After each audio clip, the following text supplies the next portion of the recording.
Hey hey hey hey, assalamualaikum warahmatullahi wabarakatuh. Welcome back to my channel.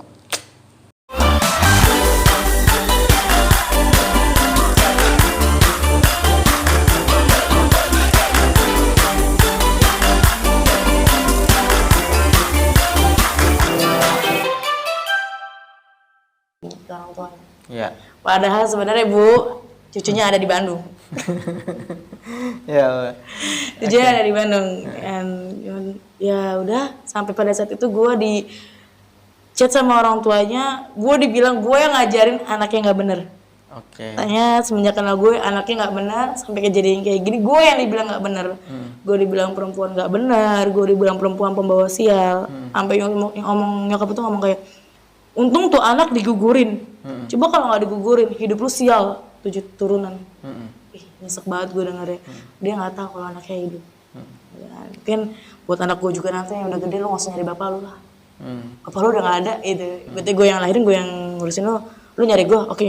Tapi lu dari bapak lu nggak usah. Kalaupun nanti pihak sana baik hati nih, nemuin gue sama anak gue udah gede usianya. Ini pihak yang adopter itu. Gue juga nggak akan nemuin anak gue ke cowok gue atau bapaknya, nggak. Tapi kok bisa setelah itu kan emang ada masalah terkait utang itu ya? Mungkin cowok lu menghilang dari situ atau gimana? Jadi orang tuanya malah ngoper si kolektor itu, debt collector itu ke rumah gue. Oke. Gue kaget dong. Padahal jelas identitas semua peminjam tuh nama dia. Di situ ya udah kayak ngoper ke nama gue, gue oper balik dong. Gue bilang saya salah satu petunjuk, saya yang bayar. Dan di situ nyokapnya kayak nggak terima, kayak nyokapnya udah nggak ngerestuin hubungan gue sama dia, dan gue harus diputuskan di situ. Bokapnya udah nggak ngasih juga, bokapnya nyuruh, bahkan nyokap-bokapnya itu atau kolektor dateng bisa-bisanya ngumpetin anaknya, bilangnya lagi di Tanjung Priok. Padahal ada di rumah. Dia sih enak ya, dia ngumpetin orang tuanya. Sedangkan gue sama nyokap, gue harus ngadepin. Nyokap nggak mungkin gue dong ngasih ke nyokap, gue ngadepin. Gue mau jujur sebenarnya kayak anaknya ada di rumah, cuma gue nggak tega. Gue masih punya pikiran gitu, cuma bilang yuk udahlah gitu.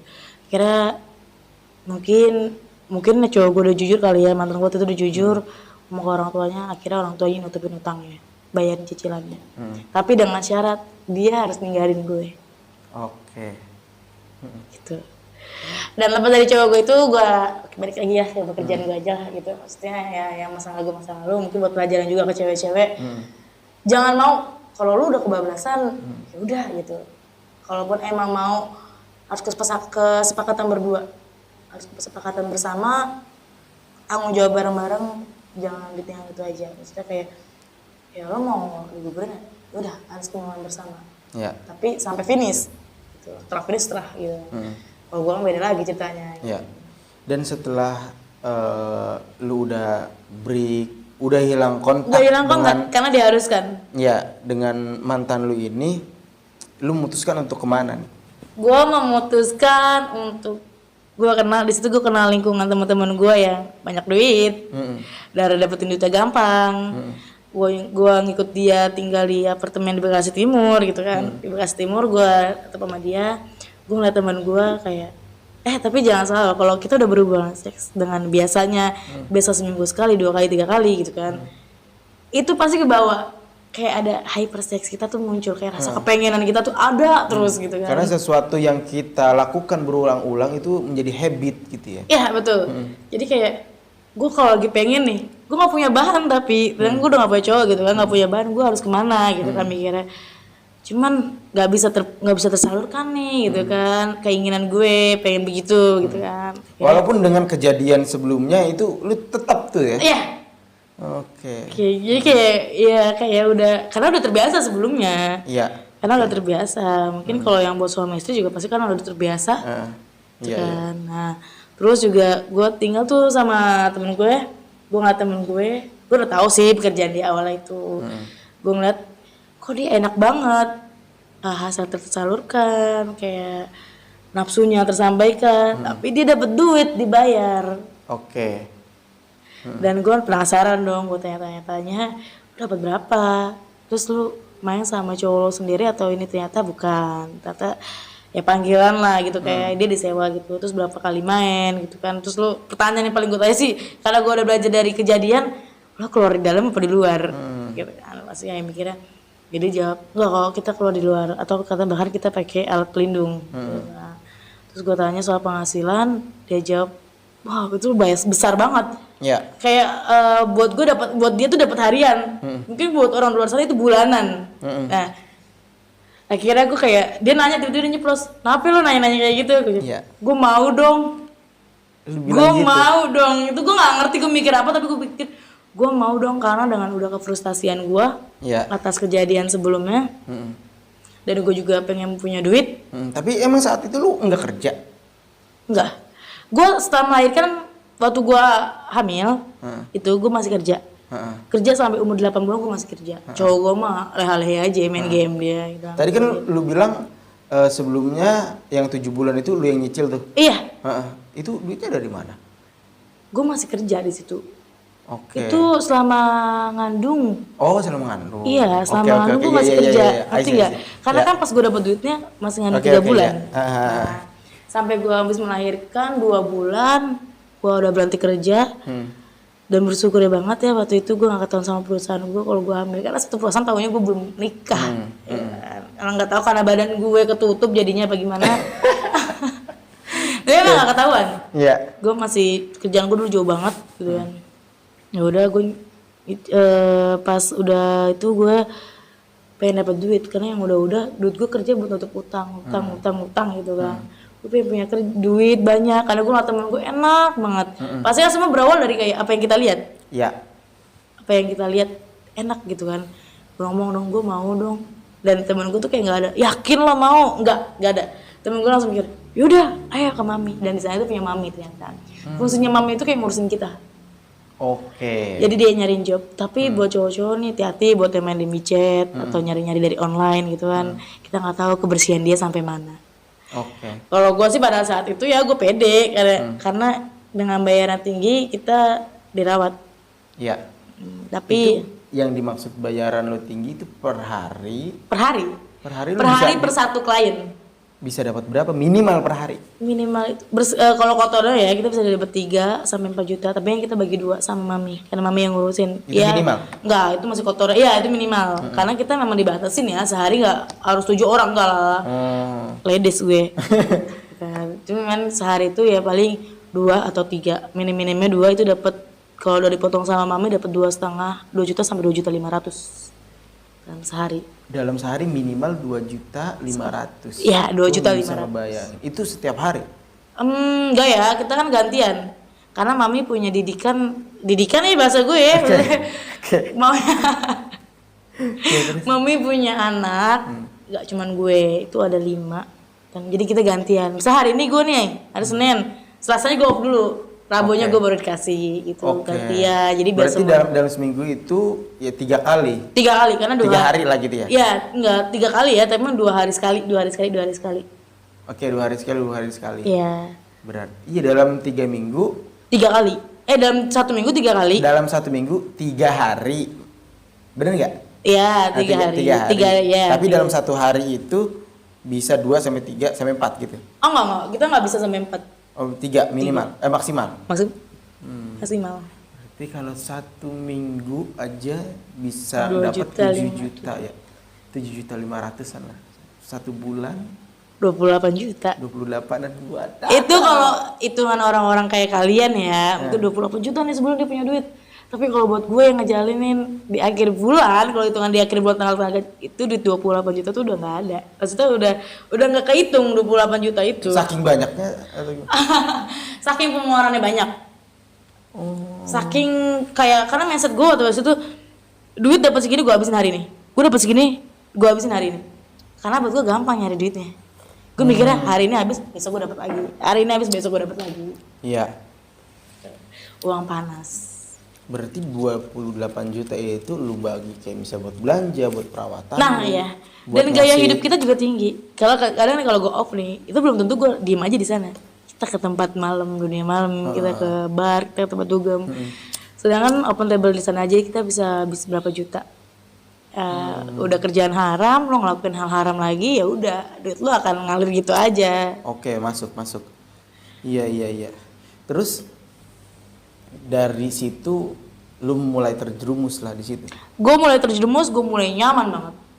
Jujur gue nyaman banget, seneng Bisa? banget. Karena kan awal itu lu main dengan pasangan, di satu sisi lu nyaman, ya kan? Satu sisi emang udah kenal lama, ada rasa sayang juga, gitu kan? Dan dicampur dengan nafsu, mungkin nafsu sih ya. Kalau misalnya dengan orang baru, gue nggak bisa ngebayangin. Kalau dengan orang baru kenal, nggak ada intro, hai bla bla bla bla. Nggak ada karena kita cuman jalan masuk ya. Ada satu nih jam sekian kamar ini. Ya udah harus atraksi di situ. Nggak ada kita sempat perkenalan, nggak ada. Iya, kok bisa gitu? Apakah acting gitu atau Nggak. Sebenarnya jujur gue waktu pertama-tama banget dapet klien dikasih Fahmi, gue kayak jijik. Karena gue belum punya bawa pasangan gue, gimana sih lu kalau main gak pakai feel, gak pakai perasaan, itu nggak bisa. Gue awalnya kayak gitu, kayak badan gue nolak nih, tapi pikiran gue udah, oh ini duit, kayak this money. Ingat. Oh berarti orientasi lu ke situ ya? Iya, ke situ. Jadi kayak udah ketutup sama rasa gue pengen duit karena kebutuhan gue di sisi banyak, karena gue juga harus ngidupin keluarga gue gitu kan. Mungkin salah ngidupin keluarga dengan cara pekerjaan seperti itu. Tapi kan orang luar mana tahu. Maksudnya kayak mikirnya kayak ya gue berjuang hidup gue sendiri, orang di luar sana cuma bisa ngekritik gitu loh, kayak ya udah. Jadi kayak mikirnya duit walaupun badan gue nolak nih, sebenarnya namanya orang nggak kenal ya gue lakuin. Tapi gue pertama main itu ya gue merem karena gue biar kayak ngerasa kayak udahlah gitu. Apalagi kayak kissing kan, kayak pertama masih kissing ya apalah, kayak udah mending gak usah ngeliat dia gitu. Karena kalau ngeliat kayak ih apaan sih gitu ya, gitu ya. Syukur kalau ganteng. Kalau jelek gimana? Gue pernah ada yang jelek. Jadi tapi kalau mami itu, kalau ada mami itu enaknya kayak kita diurus dan dapat kliennya itu klien besar. Makanya gue bilang tadi penghasilan per hari kita besar. Ya. Gitu. Mungkin kalau cuman kayak model dari aplikasi ya, paling ratusan ribu. Bukannya sombong nih. Ya. Tapi emang lu ngelakuin itu apa ya? Ada yang lu kasih buat keluarga atau emang buat? Ada yang gue kasih sama buat keluarga. Atau memang itu prioritas lu juga itu? Prioritas gue pertama malah. Oke. Anak nyokap sendiri, nyokap single parents. Nah, bokap udah meninggal lama gitu kan. Lu punya adik nggak? Gue punya. Sebenernya gue juga punya abang, cuman abang nggak jelas lah udahlah gitu kan, sama dia juga. Tapi dia udah nggak ngasih keluarga, jadi gue ya fokusin gue buat keluarga. Berarti posisinya lu anak kedua? Anak kedua tapi rasa anak pertama. Karena abang gue juga udah keluar masuk penjara, tapi dengan kasusnya dia yang menghasilkan uang. Bahkan gue waktu posisi kayak gue pertama-tama ikut gitu, gue mikirnya, aduh ini kalau gue ditangkap dalam prostitusi online, apalagi gue tuh gempar-gempar berita tuh ada yang ditangkap karena prostitusi online, gue kayak udah mikir ya udahlah, penjara gue kayak penjara, gue mikirnya ya udah gue ditangkap tapi kan gue ngasihin uang buat keluarga. Kalau abang gue kan nggak ngasihin uang buat keluarga. Ya gue udah pasrah itu yang penting keluarga gue udah kebahagiaan. Di luar lu nggak mikir apakah ini benar atau salah ya? Padahal sebenarnya ya nggak mungkin kan dapat dari kerjaan haram jadi halal, penghasilan dikasih ke orang tua tuh nggak mungkin. Tapi memang dulu pekerjaan gue itu hina banget ya di orang. Sampai gue tuh dulu gak pernah ngomong kayak, oh gue open BO, makanya duit gue banyak gitu. Gue gak pernah buku, kayak malu. Tapi sekarang tuh kayak hal open BO tuh kayak udah biasa ya. Gue lihat sih sekarang ya, tahun-tahun ini sih, belakangan ini. Kayak orang tuh denger, oh open BO, oh ya udah biasa gitu. Kayak udah, apa ya, kayak udah lumrah lah. Nah ya udah lumrah. Kayak, kalau dulu kan mikirnya, open BO tuh menjijikan. Kayak hina banget. Makanya dulu gue sembunyiin. Tapi sekarang gue berani ngomong kayak gini, kayak gue pikir udahlah, zaman juga udah biasa aja. Orang juga udah mikir open BO biasa gitu kan. Ya udah. Mungkin ini nanti tentang rasa malu ini akan gue bahas sedikit di akhir lah ya. Dan yang gue salut gitu ketika dia nelpon, gue yang nelpon ya. Ketika lu nanya terkait Allah ini enggak menguji hambanya di luar batas kemampuannya, di situ gue nelpon ya. Kan gue bilang jangan di chat deh, ntar gue telepon aja kalau di rumah. Gue nelpon waktu itu jam 1:30. Kita ngobrol lama loh, lama itu sejam lebih lah ya. Iya, sejam lebih. Situ dia Nice dan gue baru tahu anjir nih orang. Yang gue salut itu kenapa lu bisa memutuskan untuk keluar dari zona itu gitu. Karena ya menurut gue emang hidayahnya Allah gitu kan. Hidayahnya Tuhan itu datang ke siapa aja gitu kan, ke siapa aja. Tapi kita nih mau nanggepin atau enggak nih, mau ngambil atau enggak nih. Apa yang menyebabkan lu waktu itu memutuskan udah gue cukup sampai sini, udah gue berhenti sampai sini, gue jenuh dengan ini. Pertimbangan gue buat berhenti dari dunia itu lama banget, berat, bahkan sempet kendor. Gue pengen udah gitu kan ya, tapi ada panggilan nih, duit, duit gitu kan, jalan lagi. Tapi pas udah ngelakuin, udah capek gitu, gue udahan gitu kayak. Soalnya gue pengen gue keluar tuh bebas tanpa orang tahu. Gue open BO, gue pengennya gue main-main di luar. Karena kalau udah kayak gini, kayak pekerjaan gue kayak pada saat itu nggak bebas main di luar. Lah kenapa? Gak bebas karena pertama kita dilarang juga buat main di luar. Nongkrong-nongkrong, ketemu temen itu nggak bisa. Why? Karena kita diikat kayak kalau makanya bahasanya kalau PT itu kontrak ya. Kita diikat di sana itu kayak ya bahasanya lu kalau mau nurut ya lu ikut. Lu kalau nggak mau nurut lu keluar. Karena pada saat itu gue masih butuh duit. Jadi gue ikut. Berat banget gitu kan. Gue pengen, gue ngeliat teman-teman gue ngeliat story temen gue yang jalan-jalan, yang ketemu keluarganya, yang ngumpul, yang ini. Gue pengen gitu tanpa gue harus diem di dalam sini gitu. Iya, dari kekang. Bahkan gue buat chatan sama cowok kalau tidak menghasilkan uang tuh nggak boleh. Gak boleh. Terus kayak kita mau makan keluar aja nih terus rame-rame, memang nggak bisa kita sendiri karena yang takut kabur lah, yang takut apalah, karena kan penghasilan dia dari kita. Terus pada saat itu gue pengen berubah itu karena jangan salah ya, dengan penghasilan banyak, pengeluaran juga banyak, musibah juga banyak, masalah berdatangan juga banyak.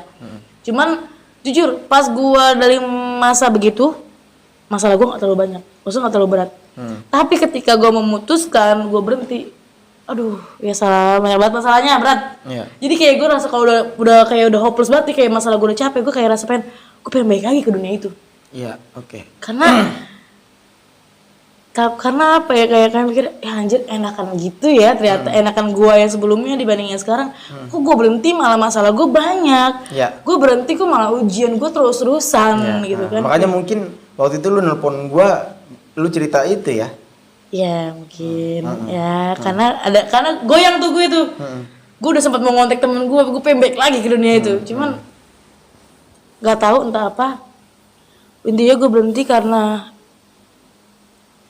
gue ingat nyokap udah gak ada kan. Gue ingat nyokap tuh kayak waktu nyokap sakit tuh kayak ngomong, udahlah mending juga di rumah atau gimana gitu kan. Kayak nyokap mungkin katanya ya seorang ibu tuh feeling anaknya kenceng. Nyokap tuh kayak mungkin tahu cuma walaupun lu nggak bilang. Walaupun gue nggak bilang, tapi nyokap tuh coba buat nutupin, entah ke saudara entah apa. Dan satu nyokap tuh kalau ada acara keluarga tuh nutupin gue, kayak dia tahu nih gue, cuman dia nutupin gitu kayak. Dan dia kalau negor gue, kalau nasihatin gue tuh nggak pernah ngarah ke ngojokin gue kayak soal udahlah jadi cewek yang gini-gini, nggak pernah. Waktu nggak pernah. Dengan bahasa selembut-lembutnya. Dengan bahasa selembut-lembutnya. Nggak menyinggung lo. Nggak menyinggung, tapi gue kayak mikir, kayak kesan tuh kayak, kok nyokap gue bisa ngomong kayak gini gitu, kayak apa dia tahu apa gimana gitu kan ya. Ini nyokap tuh ngomong kayak, udahlah mending kerja susah gitu. Tapi jelas kamu gitu bisa pulang, bisa keluar kemana. Dan nyokap tuh kayak ngerasain apa yang gue rasain, yang kayak gue bilang tadi, gue pengen keluar, pengen apa. Terus nyokap sakit, gue nggak bisa nemenin nyokap sakit, itu adik gue yang ngurusin. Sampai kita nyokap itu habis lebaran tahun kemarin. Habis lebaran 2 minggu habis lebaran nyokap meninggal. Itu gue nggak sempet nemenin dia sakit, gue nggak sempet nemenin dia sampai detik-detik nafas dia terakhir. Gue nggak sempet. Gue datang ke rumah sakit, nyokap udah dikafanin. Jadi kayak gue mikir, ini tinggal adik gue doang nih. Kalau gue kayak gitu, siapa yang ngurus? Terus kalau gue kayak gitu, gue nggak mau adek gue kayak gitu juga. Iya. Gue nggak mau. Terus nyokap gue juga ngomong, ya mungkin nyokap gue sekarang juga udah tahu. Mungkin gue sekarang nanggung dosa gue nih, bokap nyokap gue di sana juga kan. Ya udah. Terus gue juga pernah faktor berhenti gue itu kayak gue ngerasa kayak udah capek di dunia itu. Gue udah capek. Gue mikir ke depannya, gue kalau kayak gini mulu gue gak dapet cowok yang serius. Iya. Gue pengen disayang sama cowok yang serius. Gue pengen jalin namanya pernikahan, walaupun gue udah pernah punya anak, tapi gue belum ngerasain nikah. Gue pengen diseriusin sama cowok. Kalau gue kayak gini mulu, gue gak akan dapet cowok. Iya.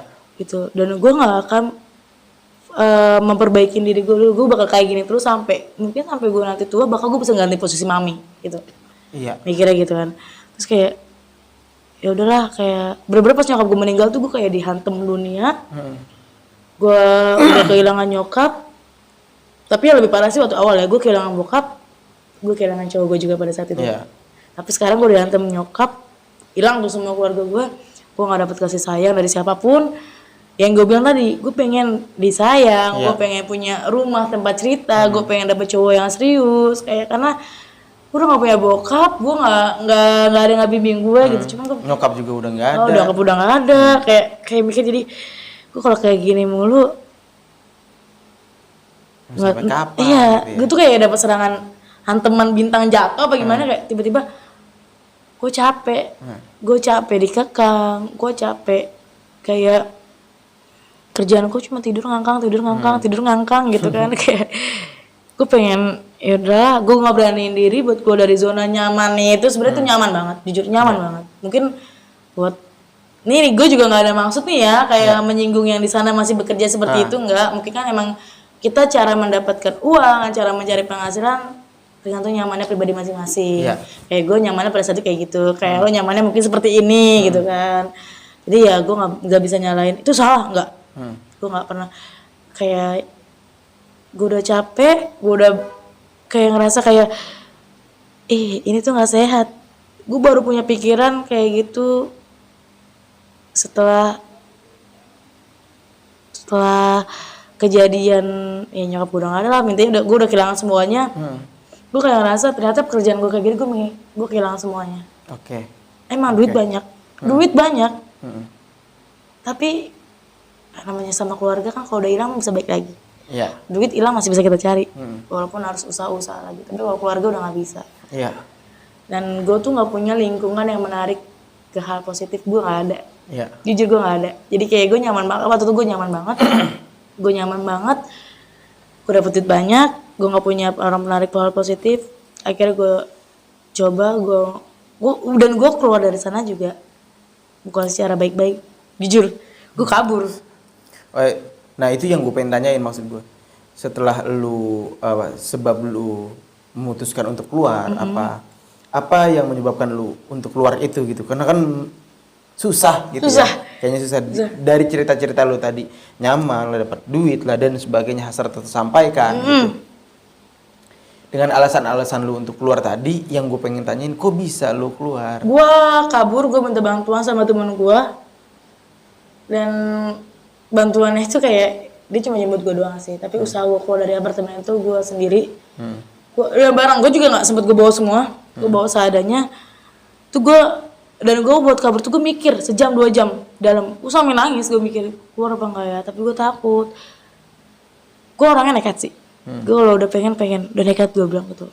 Gue kabur, gue ganti semua kontak handphone gue ganti, bahkan gue sampai jual HP gue tuker lagi gitu kan, maksudnya biar nggak ninggalin jejak gitu kan. Gue kabur.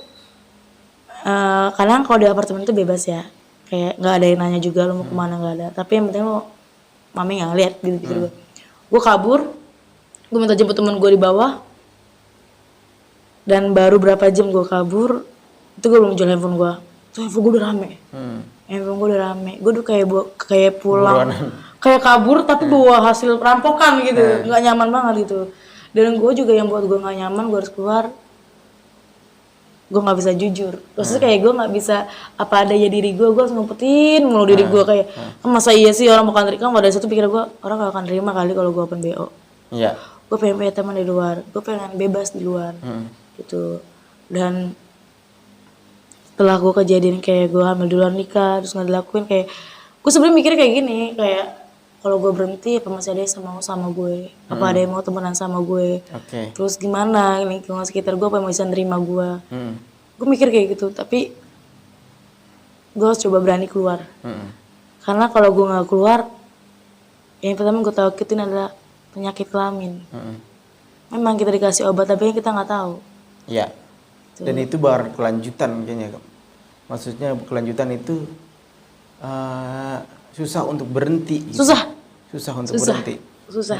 Karena gue nggak mau. Gue bilang gue nggak mau berkelanjutan sampai gue tua. Iya. Gue pengen berhenti. Gue pengen nikah. Gue pengen punya keluarga sendiri gitu kan. Dan gimana setelah lu keluar itu? Tadi kan lu bilang dulu kayaknya masalahnya nggak terlalu berat gitu kan. Sekarang kayaknya berat banget. Kalau gue boleh masuk, jangan gue masuk dulu deh, lu dulu deh. Gimana? Maksudnya kan tadi lu bilang takut temen-temen nggak pada nerima, ya kan? Takut ya lu sendiri aja gitu. Bingung mau berteman dengan siapa? Gimana tuh? Gue punya teman satu yang tadi gue bilang, yang dari waktu gue lahiran, hamil duluan nikah, itu dia nemenin gue gitu kan, sampai gue kabur dari apartemen itu, dia juga jemput gue di bawah. Gue punya teman cuma satu dia. Iya. Dia punya teman tapi banyak. Iya. Tapi dia suka ngajak gue, "Ayo Angel ngopi, ayo Angel nongkrong." Gue takut. Gue takut karena kayak gue takut keceplosan. Gue ini siapa gitu, dan gue takut kayak, padahal dia nggak tahu ya, tapi perasaan gue tuh kayak gue kalau ketemu orang kayak kotor banget diri gue, kayak kotor banget diri gue, kayak takut gitu, kayak takut kebaca. Padahal tuh belum tentu ya orang bisa baca gue bekasan open BO atau gimana, tapi kayak takut. Ya udah, akhirnya gue punya teman satu dan gue dibantu dia nyari kerjaan. Gue lepas, gue dari lingkungan gue yang sana, dia bantu gue nyari kerjaan. Pada saat itu gue dapat kerjaan, gue sebagai sales gitu kan, marketing. Buat gue ya udah susah payah juga gue kerja ya lu tau lah, marketing sales kan ditarget. Di situ gue kayak ngerasa capek ya kerja kayak gini, ternyata enakan sebelumnya gitu. Tapi temen gue yang ini selalu, udah lalu kalau mau balik lagi lo bakal ketiban masalah-masalah yang lebih berat. Lo juga nggak bakal tahu, kata temen gue, lo juga nggak bakal tahu ya hidup lu sampai kapan, kata dia gitu kan. Hidup lu sampai kapan kan nggak lucu kalau lo meninggal karena penyakit kelamin. Nah itu kata dia gitu. Iya sih, akhirnya gue bilang dengan gaji sebulan gue 3 juta. Lepas dari biasa 3 juta sehari, ini sebulan 3 juta gue bilang. Sebulan 3 juta. Gue rintis tuh kayak setahun, mau setahun tuh.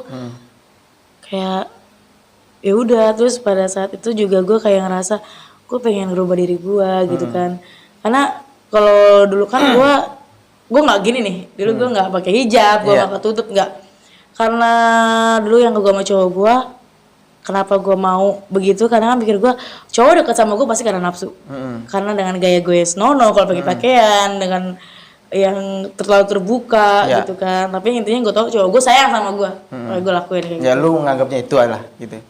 Iya. Terus juga entah nih temen gue ngajarin gue kayak, ya udah kayak lu kayaknya harus terbiasa nih, harus terbiasa lo nutup diri lo, terus tuh bakal lama-lama terbiasa. Emang bener sih, karena yang sebelumnya gue ngelakuin seks aja karena terbiasa, berarti kayak gini gue harus terbiasa juga gitu kan. Terus gimana sekarang? Apakah teman-teman pada nerima? Apakah lu udah punya teman banyak atau gimana?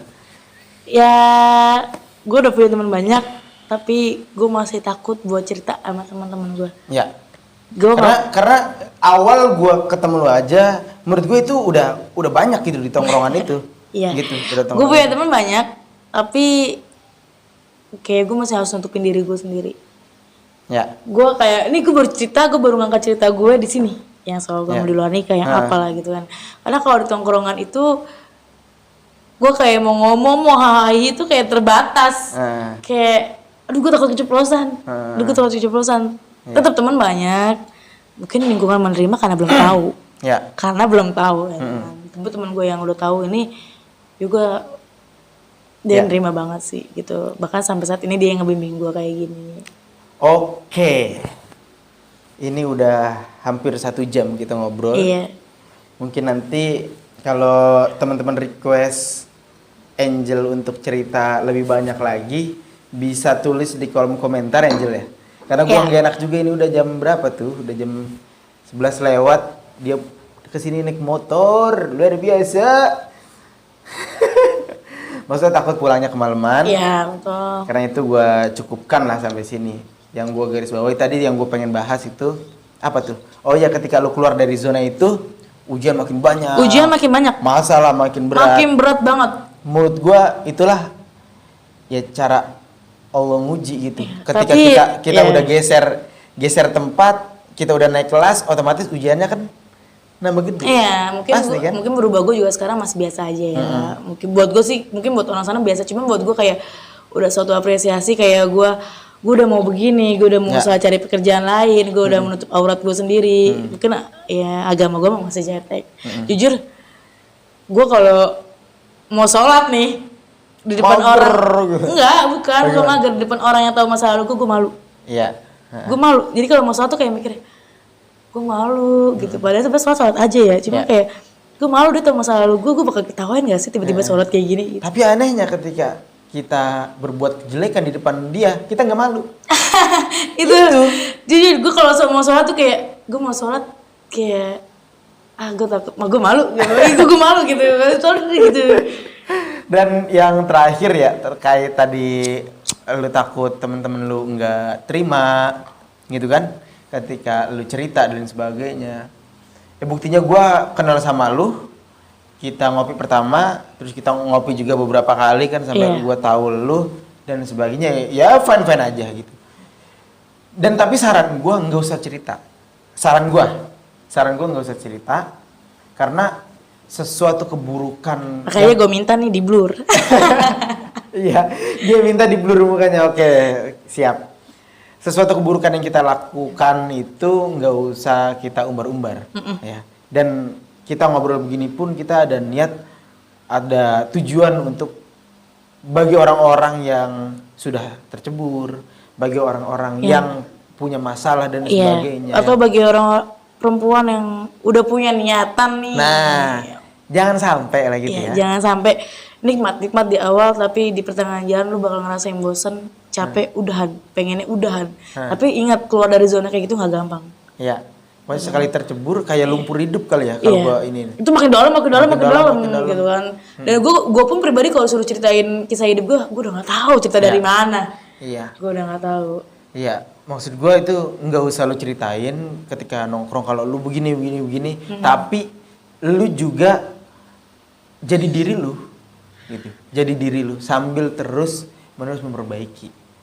Gitu kali. Sulit banget kalau untuk jadi diri sendiri itu susah banget. Bener memang sulit. Kita selalu pakai topeng dan sebagainya. Gitu kan. Ya, itu kembali ke diri kita. Gue sih berdoa mudah-mudahan ke depan lebih baik. Amin. Gue pribadi juga diri gue belum baik. Diri gue masih banyak banget cacatnya gitu. Orang-orang tahu gue ABC gitu. Tapi gue emang baru nemu, ya mungkin lo bisa panjang umur lah ya kita temenan ya. Karena gue jujur gue baru nemu lingkungan teman yang narik hal positif tentang agama ya baru ini. Karena nggak ada sebelumnya. Baru ini gimana? Baru gue nemu lo yang. Memang ya mungkin karena faktor sebelumnya lingkungan gue gelap ya gitu kan. Karena emang baru nemu kayak yang soal bahasanya kayak soal agama ngerti ya lu doang. Gue baru kenal temen lu doang. Oke. Sebelumnya nggak ada. Mudah-mudahan ya gue juga ngambil pelajaran dari lu. Kita sama-sama saling nasihatin lah. Saling lah pokoknya. Karena kan watawasau haqqi watawasau bisabr gitu ya. Saling menasihati dalam kebenaran gitu. Dan mudah-mudahan kita lebih baik, kehidupan kita lebih baik, ekonomi kita lebih baik. Amin, itu sih sebenarnya ya karena jujur gue kaget. Biasa sehari 2 juta, 2,5 dan ini gue dapet 3 juta aja harus nunggu sebulan.